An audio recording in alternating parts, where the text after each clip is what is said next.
Let's start with the biggest story. When Mark Cuban bought the Dallas Mavericks, he changed what it meant to be a pro sports owner, what it looked like to be a pro sports owner. Now he's taking a back seat. At least it seems like he is.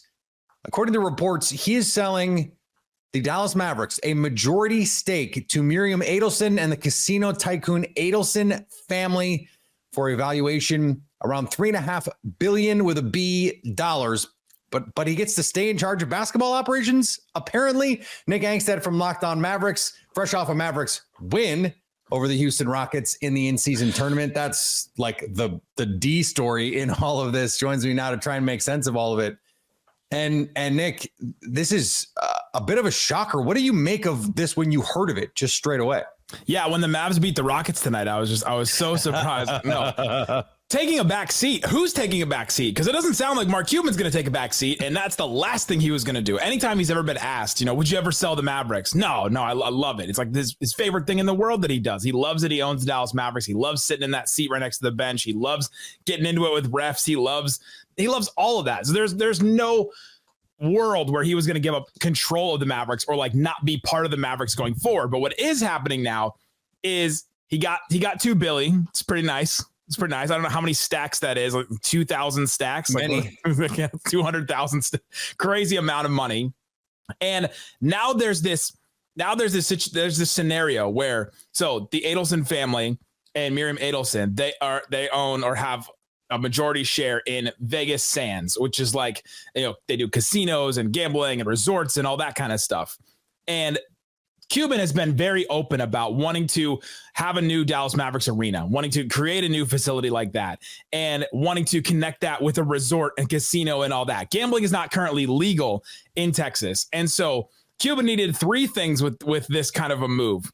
He needed somebody with deep pockets. And so Miriam Adelson sells 10% of her stake in Vegas Sands and gets $2 billion and then gives that to Mark Cuban. Cool. She gets that. He needed somebody that didn't care about the team and then would allow him to continue control, and he gets that. He also needed somebody with casino ties, and so he got that, obviously. And he also needed somebody, and I know we don't like to go here that often, but he needed somebody with deep connections to the Republican Party here in Texas, because he needed somebody that would be able to sway some things so that gambling can become legal. Then all of a sudden they open the, Dallas Mavericks Casino and Resort, or the Vegas Sands presents the Dallas Mavericks Casino and Resort, or whatever it is, where there's some kind of thing. That's what we do here in Texas. You put the Star, which is just the Cowboys practice facility, and now there's a billion things around it that just drive revenue and create money all over the place. And so eventually down the road, that's what's going to happen. Including, by the way, a hotel that I've stayed at. It's a nice one.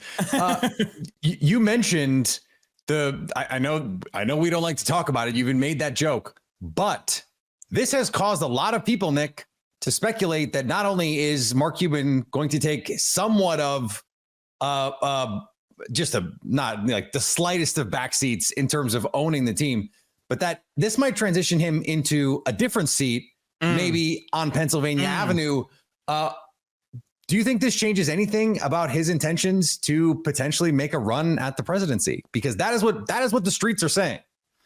The streets are saying it. And if you look at the landscape of, I don't know, gestures to the world, it has become much more possible for him to do such a thing, right? Like where maybe 15, 20 years ago when people would ask him, it was like, oh, that'd be fun if Mark Cuban ran for president. It'd be like when Jon Stewart and Stephen Colbert ran for president, like, oh, that'd be fun. Or like when people would write in The Rock or Oprah, like, oh, great. Now we have had that. We have had a celebrity president. It happened. Yeah, it happened. So it's much more possible. And also you look at, he also is going to not be on Shark Tank anymore. So he's ending Shark Tank, and he's ending his time with Shark Tank. And he's also like relinquishing like his stake in the Dallas Mavericks, like Peter, honestly, within a 24-hour period, he's done this. And so I don't know if I want to do the Brian Windhorst, like, why would he do that? Why would they do this? I don't know. He's always like said he didn't want to do that. He's always said, oh, that's the last thing I'd want to do. He's also said the last thing he'd want to do is sell the Dallas Mavericks. He was asked point blank in a podcast like a year ago, would you ever sell the Mavericks? What about for $2 billion? What about $3 billion? What about $4 billion? And he said no to all of them. He said, what am I going to do with $4 billion or $3 billion? And now he has $2 billion.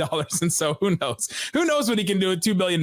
But stuff has been done with that amount of money before.